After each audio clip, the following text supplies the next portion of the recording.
Hello, good morning, and welcome to another episode of What Do We Do Now? A conversation about the live events industry. Today, I am joined by Victoria for Take Two. Say good morning, Victoria. Good morning. Thank you for having me again. It's absolutely delighted to have you back. We had such a terrible time first time round. We thought it was only fair to get you back again. So tell us a little bit about yourself. How did you get your start in the live events industry? And kind of give us your origin story and right through to what you do now. Yeah, originally I'm coming from the hotel business. I was a banqueting manager and then working in a sales promotion agency, which I actually didn't really like. But we did a great job for Hugo Boss, and that was actually the page turner. And so huge fashion show. What was that like? Cool. Yeah, tell me more. Yeah, it was a fashion show. We launched 93. We launched Hugo and Baldessarini and relaunched Boss, and it was amazing. 3,000 guests, 3 halls in the Cologne Messe, 18 models on stage. It was an absolutely amazing experience, and I worked with the most talented choreographer, Nando Emilio, at the time. So, and I love just doing this huge event. And now, for me, I decided I want to do it big and international. So that's why I decided to go to London and finally got hooked up with HPICM and took it from there. It was great. Fabulous. And so just tell me a little bit, who are HPICM? And because they're not around anymore, are they? Just tell me. No, unfortunately not. I mean, HPICM, we call it, whoever used to work at HPICM, we're really a big family. And there's still amazing contacts. We just had a reunion last year in October and fabulous people. And they became friends. You know, it's easier when you work with somebody and then they become friends. It never works the other way around. You should never work with a friend who's first your friend. That doesn't work. Yeah. But this time I met the just amazing people working at the agency at the heart of Soho. And every single time I go back to London, it needs to be a visit at 53 Frith Street. And so that was great. Yeah. Sounds very good. I have another voice in my ear. Go on, sorry. Yeah, sorry about that. We've actually got somebody else back in the office today, so you can probably hear them a little bit. So it's not me. Quite a loud voice going on, so it's not just you. Shush him off. A voice in your head. But he's actually just operating a little Slido thing for somebody right now, so we may get interrupted by him from time to time. Back to what was the really amazing thing is I learned it from scratch. I learned the business from scratch. As a banqueting manager with my previous experience, I could have gone immediately into logistics, which I didn't want to. I wanted to start in production. So the age of early 30s, from being a production manager or a producer before in Germany, I moved back as an assistant, which was absolutely fine. And I learned it from scratch. And I'm so glad that actually I started the event business in the UK. I probably wouldn't have done it here over in Germany. It's a different system. And I had the pleasure and luxury as well to work with the most creative people. Wow, brilliant. So just tell me about a couple of those choices then. So you were working in hospitality, but you decided that you wanted to go into production. Like why in particular was that? And you kind of mentioned that you didn't want to just go into logistics, but was it expected that you would go into logistics, or why production, I suppose? Yeah, because logistics, I think the jobs would have been quite similar, chasing waiters, then hostesses and looking after coaches. And I know at this stage, at the moment, people do lots of different jobs. One thing I really try not to do is hostesses and hosts and coaches. So I try to avoid that. So I felt I needed to move on. I need to learn something different. So production, obviously, working with the creatives on the show, close to the client, content, and getting the whole show ready on stage, and looking after the budget as well, working with production. All these different things. It's just cool. And so I was really happy that I made this choice and was able to work at the time on all these open shows we did together. And it was a bit of English creativity and German efficiency that worked very well. So Nigel Lloyd-Jones, the creative director at HPICM, he always sort of said, okay, Victoria, how does it work with the Germans? Do they understand the sense of humor? Yes, they do understand the sense of humor. And so we took it from there. Very good. Now, so obviously things have changed significantly now. You've been a freelance producer for a long time, and that's kind of where I've worked with you over the years, with you and Margit as well. We mustn't forget Margit. I always think of you both as a double act for. We're a good team. We're a brilliant team. Absolutely. But things have changed now, and sort of when did it hit you, or when did you realise, I suppose, that things were starting to change for you? How's this year worked out? I believe at the beginning it was really slow steps, because you think, okay, you heard about Corona, it was happening over in Asia, okay, fine, you don't travel to Asia, fine, I can live with that. But at the end of February, my books for 2020 was full, and a friend of mine, a school friend of mine, Marcus Islip, with whom I was doing a lot of Lufthansa events, he told me, okay, don't take any more work, I have enough for you, for us, with Lufthansa. And I said, great, yeah. As long as I know, I'm not taking any more work. And I had my regular projects, they were all booked, and it looked fine. So, and all of a sudden, one job I did in London was due to be then in Paris and then in Berlin. That got cancelled, and then all of a sudden you realize nothing is going to happen this year. So it was all of a sudden, 2 weeks later, nothing. So. Wow, and I guess especially with a client like Lufthansa, there must be a real change taking place in that world at the moment. Yeah, that is really, really sad, I have to say. We did with Islip Communications the last 5 years. I worked with them, brilliant jobs, and build up really. Marcus had this before for a long time, but I was able to build up really nice, close relationship with Lufthansa, with the clients, and it was thoroughly enjoyable. Doing an event in an A380 hangar, where you walk in and through 2-3 A380s standing there, and I said, wow. And with all the security issues and what you need to consider, I loved it. And also there's such a great team working together. And I have to say, I do miss it. I do miss it because knowing also that's not going to come back soon, to be honest. And that's sad. Such a strange feeling, isn't it? Such a strange feeling. I think, for me, I'm just waiting for the time that I can next get on a plane and go and do a record. And I just don't quite know when that's going to happen. But I think, we're starting to all get quite busy with alternative ways of working, finding alternative ways to deliver things. And I heard you did a show recently. So do you want to tell us a little bit about that? Just be sensitive to kind of client names and things. But yeah. Budgets. I wanted to share the budget. Is that okay? Yeah. Put it up. We'll do a screen share. Screen share. I got it right here.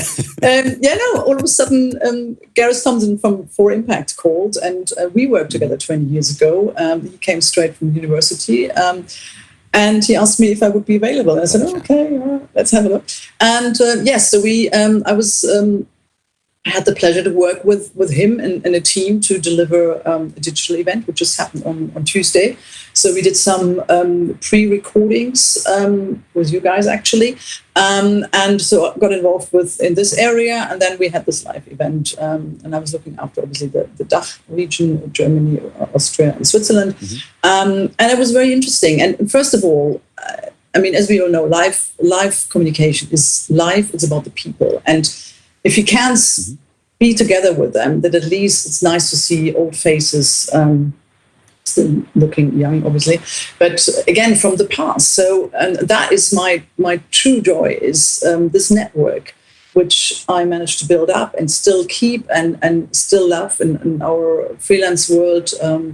And so there were so many familiar faces. I used to work with at HPICM or PCI Live, and we all looked after different countries. And so having technical rehearsal for 11 hours on a Sunday in front of a computer, and then rehearsal with the client on Monday, and then the show was on Tuesday. And it was interesting, but you do miss the beer at the bar with the crew after a very long rehearsal day. But that wasn't possible. So there's no point in whinging. you have to look ahead. But I think it's still allowed. And actually, my client from Lufthansa told me the other day, Victoria, it's allowed to say you're sad and you're missing that. So without being over dramatic, a drama queen, I said to the guys on the intercom, which we obviously had on your phones, which is brilliant intercom on the phones, I said, oh, I miss you all, guys. I would love to have a beer with you. But the client was happy. That's the most important thing. Gareth and Susie from 4Impact were happy. And so I delivered my first digital show for 4Impact. And so what was that like? You were kind of in your office at home or in your spare room, and you kind of created a little setup for yourself. Like, talk us about that. And you were just tied to your chair permanently for 3 days? Yes, absolutely. So I had my, whatever I needed to print out, hang on lamps or on bookshelves and something. Work was only two screens. Other producer had more screens, as we saw on Facebook recently. On Facebook, Phil's one was impressive. Phil, obviously, he came in last to this project, but he absolutely impressed the whole world. No, he did a great job. So yes, and then you do your running order and queue your clients, and all of a sudden you see on a screen that a client who's due to come on very shortly all of a sudden disappears from your screen and obviously from the airport. So you can say, could anybody maybe get this person back? Is going to be on very soon because he can't hear you and he's in a different country. And you just hope the best that he's coming back. So he came back. So he just wandered off to just go and... all of a sudden he did this and he walked away. And he was gone. Wait, come back. Yeah. And then he had a bit of a domestic conversation because his earplugs were missing and he asked his wife, where are they? So anyway, no, it was all fine at the end, but you get this sort of... heartbeat. A little bit of insight, right? You get a little bit of insight into people's home life as well. And is it weird? Like, you're kind of working in their home. Does that make and you have to tell them how you behave? Almost definitely, because one of the brief is that the background should look neutral. So that's why I have this background. It's actually a door. I'm trying to hide the door handle. It's the door. Nobody's coming. But no, you have to tell them, oh, by the way, all this crap you've got on top of your shelf, either can you get rid of it or can you change the angle? It's very personal. Or somebody's very proud about their wallpaper. So what do you say? Your wallpaper looks horrible. So it's really difficult. So A, you have a briefing what you need to achieve. B, rule number 1, never defend or be rude to a client. But sometimes if you're honest, they probably think it's rude. It's a balance thing, but I think it worked well. Yes, and we got really nice feedback from different clients. So it worked well, and it's a learning curve. It's definitely a learning curve. Yeah. So do you think I hope it won't last forever? No, but do you think it's what you'll be doing for a little while? Like, do you have any sense, like, things are sort of a bit different in Germany to what they're like in the UK? Stuff's much more opened up. And is there any sense from the events industry in Germany that things are starting to change?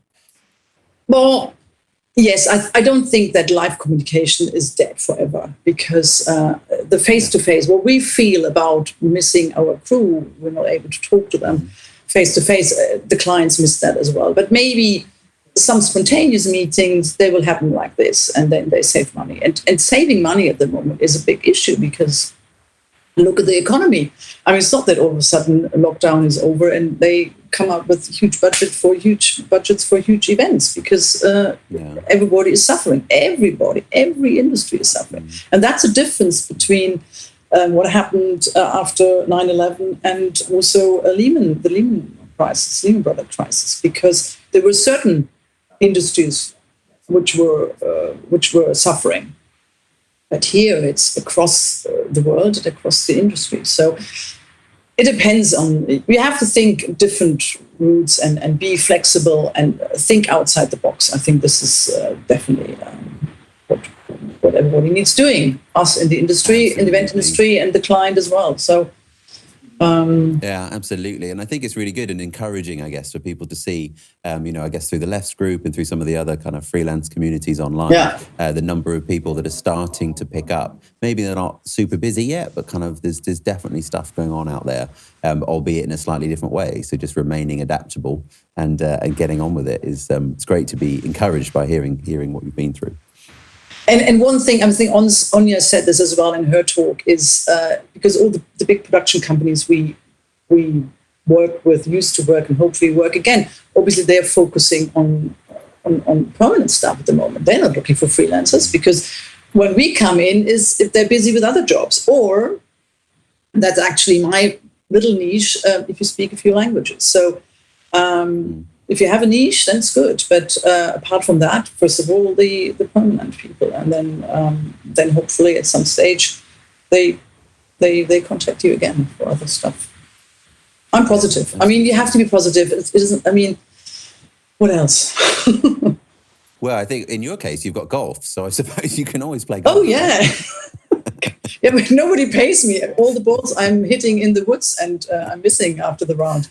It just costs at the time, it costs a lot of money, but it's joyful. I mean, after the show on Tuesday, I went straight to my ladies' golf, and it was lovely. I even had a debrief call with the team, literally in front of the golf course, because I had to rush. I bet they were so jealous. Well, I don't think so. It was pouring. Game. It was pouring down with rain. And they probably thought I'm a bit mad. Why am I going out on a round of golf and pouring rain? But that's what it is. You play golf, whatever the weather is. I love it. Amazing. Yeah. One of the questions I've been asking lots of people on these conversations is, what was the best piece of work advice that you've ever been given, or do you have something that you live by? So what comes to mind when I ask you that? Well, first of all, sense of humor, which is very important. But it's not but it's not I heard this before. No, but Mick Wicks told me when I left the UK, Victoria, you got a sense of humor. So that's what it is. That's my piece of paper. No, I think the best advice is, it sounds like, and I said this in my previous recording, which maybe nobody understood because you could hardly hear it, it sounds very old-fashioned, but it's a precision. And that goes back from my hotel experience in Geneva, and had a very strict boss there. And he was really strict. Whatever I typed, and there was a tiny mistake, and it was typing machine, not computer. I had to do it again. So I try to work slower and be more precise. And I think the ideal situation is if we get the speed up and keep the precision, then you're doing very well. And but I think precision is very important. And I try to be precise and work very hard, checking things double, triple before it goes out, to avoid mistakes. And but keep the pace. I mean, you shouldn't be. So that's I'm living on. Yeah, but I think it's quite interesting what you're saying there. So, like, you're saying that in order to be able to be precise and bring that precision and that kind of excellence to what you do, you kind of have to slow down in the first place. You have to learn how to get it right first, and then you can start to accelerate. I really quite like that. In particular when it means that if you make mistakes, it costs other people time.